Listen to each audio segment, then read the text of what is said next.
Eu prometo que agora você vai reciclar a tua relação com a literatura e não vai mais ficar boiando e não vai mais ter a memória da Dory pra lembrar dos livros que você lê. Se você adore, assim como eu, pra lembrar das coisas e não consegue, definitivamente, lembrar dos livros que lê, nem fazer as análises profundas das obras, da literatura, da arte, da música, etc. Fica aqui. Porque assim, uma das coisas que eu mais recebo nesse canal é reclamações. Só que é quase que eu reclame aqui da literatura.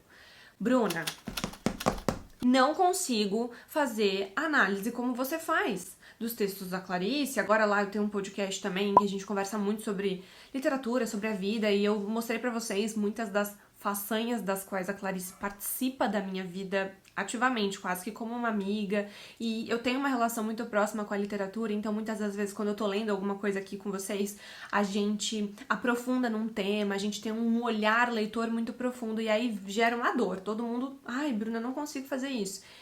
E, gente, olha, eu já pesquisei, eu já fui atrás. Os alunos vêm com uma ideia de literatura, pra mim, muito engessada. Aquela coisa de escola. Então, assim, interprete Cecília Meirelles. O que está querendo dizer no poema tal? Letra A, letra B, letra C. Tudo bem, isso pro vestibular tem um porquê, porque a gente tem que construir um repertório de mundo, e tem tudo a ver ali com a nossa BNCC também, a nossa Base Nacional Comum Curricular da Educação. Ok. Só que a galera simplesmente não virou a chavinha. Vocês não estão mais no vestibular. Eu posso ler aqui o livro do Desassossego, entender que o Bernardo Soares está passando por muitas questões na vida e que ele é uma pessoa que está extremamente insatisfeito e que vai compartilhar com a gente pensamentos e até dores que eu tenho, que você tem. Como ele está resolvendo isso? Como ele vive isso? A gente não tá mais falando sobre assinalar questões, gente. E antes de começar, eu sempre faço um teste com os alunos. Olha a letra. Tantas decepções eu já vivi, aquela foi de longe a mais cruel. Um silêncio profundo declarei, só não desonre o meu nome. Você, que nem me ouve até o fim, justamente julga por prazer. Cuidado quando for falar de mim, não desonre o meu nome. Agora, momento importante. Será que eu posso enlouquecer ou devo apenas sorrir? Não sei mais o que eu tenho que fazer pra você admitir. Aqui tem todo um contexto, óbvio. Mas o Machado de Assis trabalha muito com essa ironia e com essas perguntas pro leitor. Então ela tá perguntando aqui para o ser amado ali se a gente estivesse falando de um poema, seria um eu lírico, mas ela tá aqui perguntando, tá meio que fazendo ela de louca, né? Será que eu posso enlouquecer? Eu devo apenas sorrir pra você, meu amor? Isso é puro Machado de Assis, gente. Isso é muito irônico. E a galera trava quando lê Machado de Assis. Outra coisa. Você vai falar pra mim que você não conhece Pitty, tudo bem. Mas as minhas alunas estavam com a febre da Taylor Swift. E eu também gosto. E a gente tava ouvindo umas músicas dela que eu coloquei lá, assim, só pra... O que vocês estão entendendo disso aqui? O que vocês estão trabalhando com isso aqui? Ai, essa música ela fez pro cara tal, que fez isso com ela, e não sei o que, e depois ela levou um pé na bunda, e não sei o que, não sei o que lá, e conversamos. E aí eu peguei e trouxe pra elas uns sonetos do Camões, sem falar que era do Camões, e eu falei, tá vendo, gente, olha, esse cara tá sofrendo, e elas leram assim, nossa, esse cara é emocionado, e não se dá bem no amor, ele com certeza levou muitos pés na bunda aí pra estar triste desse jeito. E a gente começou a fazer paralelos com a Taylor Swift, demos risada, tal. Aí eu falei, de quem vocês acham que é esse texto? E elas falaram, assim, diversos nomes, nunca Camões. Quando eu mostrei que era Camões, todo mundo ficou olhando pra minha cara e rindo. Porque a gente simplesmente criou uma barreira com a literatura que não existe! Esse então é o pedido que eu vou fazer pra você. Tira da sua cabeça essa coisa de que você não sabe ler clássicos ou que você não sabe ler como um todo, que você não gosta de histórias. Todos os seres humanos gostam de uma fofoca. Todo mundo gosta de saber da vida dos outros, todo mundo gosta de saber o que ciclano tá passando, o que fulano tá falando. Senão, a gente não acompanhava um monte de página de fofoca no Instagram. A gente gosta de saber, sim, da família dos outros, do que as pessoas estão fazendo, de como elas resolvem os problemas, como que a pessoa sobrevive. A gente gosta, tanto que as redes sociais são um sucesso. Vamos encurtar os caminhos da vida. Isso aqui te dá um repertório de mundo que é uma delícia. Muitas das vezes eu li Clarice Lispector com esse olhar de ok, isso vai desgraçar a minha cabeça. Até que Depois de um tempo, eu comecei a entender que a Clarice não gritava comigo. Ela me alertava. A Clarice quer me mostrar o que eu não posso viver.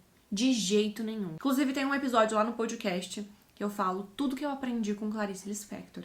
É mais de 40 minutos falando dos personagens, da autora, das coisas que eu vivi, das coisas que realmente me mostraram como resolver problemas na vida. Então, a praticidade da literatura...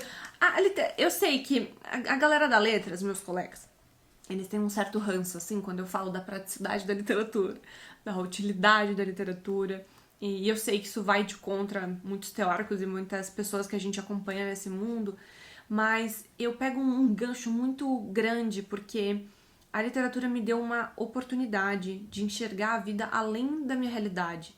Então, de aprender a sonhar também, de aprender a entender o mundo, reconhecer emoções. Então, como que a gente pode fazer as leituras de uma maneira mais eficiente? Eu peguei o meu clássico o livro do Desassossego, do Fernando Pessoa, porque aqui tem muitas marcações. Você não vai fazer igual. Então, ok. Dividimos aqui o vídeo. Primeira parte, a gente conversou agora um pouco sobre o que é literatura, como que ela tem que estar no meu dia a dia, como construir um olhar um pouquinho mais próximo com ela. Agora, faz um recorte aí comigo na linearidade do assunto. A gente precisa ler e interpretar o que as palavras estão nos dizendo, certo? Certo. Muitas das vezes o que acontece comigo é eu estar no início da folha e no final eu nem lembro mais o que estava no início, porque eu sou a Dory. Eu preciso lembrar das coisas que eu leio porque eu dou aula sobre isso. O que já facilita muito, porque quando você dá aula, você aprende também com aquilo, com as dúvidas dos alunos. Então chega um momento que, óbvio, de tanto eu falar de Carlos Drummond de Andrade, eu vou saber o que tá ali. Eu vou, inclusive, decorar. Então é normal. Você não é professor. Se você não for professora, você não precisa fazer isso. Então, vamos começar já relaxando um pouco a cabeça. Porque a galera parece que quer ler e lembrar, assim, de cabeça. O que tá escrito na página 68 é uma ideia escolar.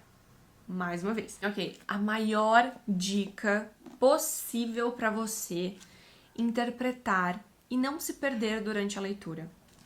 Faça anotações. Aqui eu fiz anotações por cores, porque este livro em específico foi um livro que eu usei para pesquisa.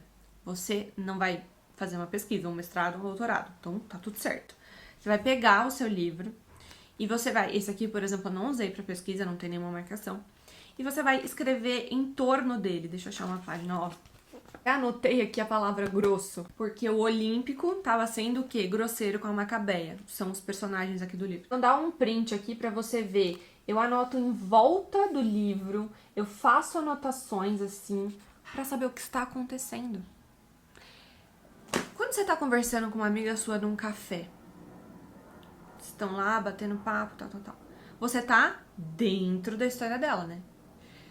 Se só ela fala, não é um monólogo?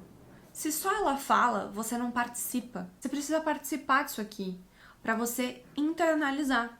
Não tenha medo de escrever. Isso aqui também não são as anotações super incríveis, porque a galera quer anotar coisas super eruditas nas obras. Eu anoto assim: ela saiu da casa de fulano, foi para a casa de ciclano. Idiota. É só pra mim. É pra eu lembrar. Quando eu me perder lá na frente, o que tava acontecendo? Ah, ela saiu da casa do fulano, é verdade. Tá. E aí continua a narrativa. É participativa a literatura. Eu sinto tanto. Mas eu sinto muito mesmo. Que a gente não tem espaço pra aprender que a literatura faz parte de um todo. A gente simplesmente engessou os conteúdos literários e eles não são interessantes. Então esse vídeo aqui, primeiro, pra você tirar do teu imaginário como você tem que ler, que existe uma forma melhor pra ler. A fórmula é clara.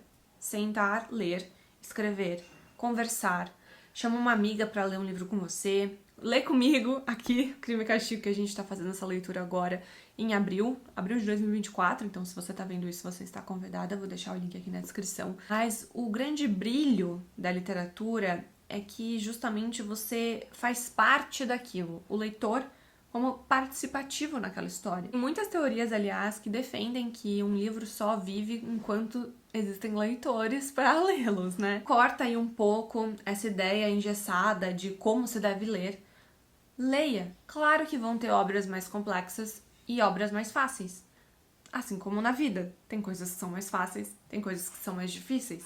Pra gente, às vezes, aprender alguma coisa de uma maneira mais profunda, a gente vai passar por uma leitura o quê? Mais profunda, por uma linguagem mais concreta, uma linguagem mais culta, ou às vezes uma linguagem bem coloquial, né? Bem tranquila ali, bem atual até, pra quê? Pra nos aproximar de uma maneira mais rápida, mas tudo na literatura tem um porquê. Imagina se a Clarice Lispector não escrevesse com o fluxo de consciência que ela escreve. Que é a gente amontoado nos pensamentos dos personagens o tempo inteiro, e da narrativa e da história, e quem é o narrador e como as coisas funcionam. A gente não ia entender justamente a configuração do caos para resolver o caos. Então, é tudo literal. Teve agora uma música da Ariana Grande que ela tava falando sobre erros e ela errava o tom do alcance vocal, né? E aí a galera tava criticando no início e depois todo mundo parou e falou, não, peraí, a letra é exatamente sobre ela errar e ela ser imperfeita. Então, da mesma forma, ela errou na música, né, na gravação. Então, é exatamente isso que a gente tem que ter um olhar mais malicioso pro porquê das coisas ali dentro. Então, como a gente lembra disso tudo, a gente escreve, a gente participa. Na verdade, a gente conversa com o livro, a gente conversa com a história, a gente fica com raiva do Raskolnikov, a gente fica com raiva da Macabé, a gente fica com raiva do Olímpico, não fica? Porque a gente tem que participar, tem que ser uma conversa, tem que ser uma troca. Uma outra coisa que eu faço também, que eu acho muito boa, mas eu comecei a fazer há pouco tempo, vou até deixar um print aqui do meu Notion. Eu criei no Notion, porque precisa ser digital pra mim, se não for vai ser complexo, porque eu dou aula e às vezes eu copio e colo alguma coisa. Eu deixei lá, escrito assim, biblioteca.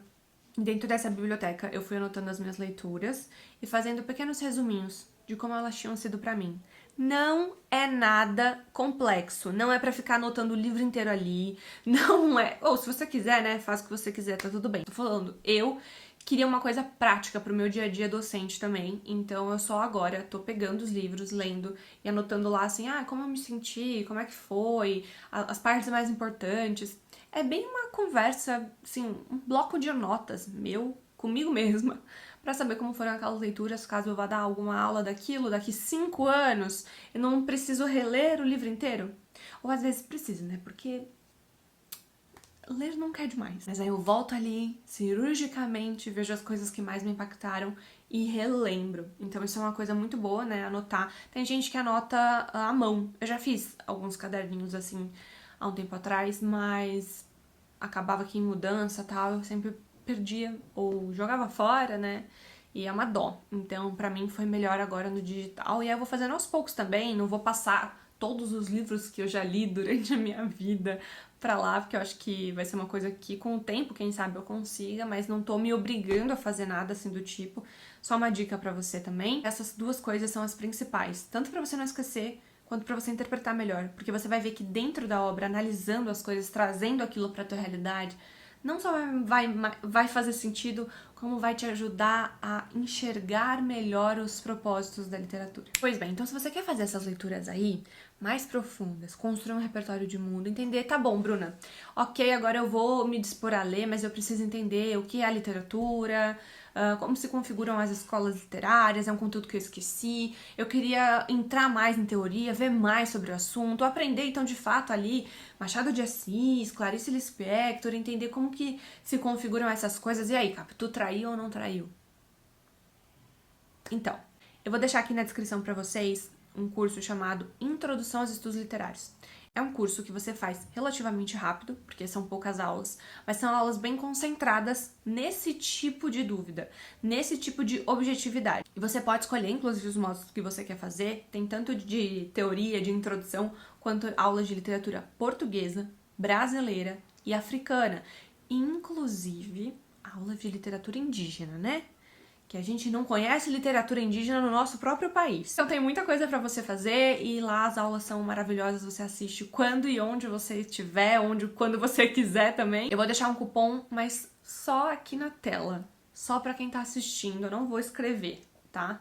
O cupom vai ser Literatura25. Teria aí um desconto e agradecer aqui por você ter ficado comigo até o final do vídeo e até o próximo vídeo.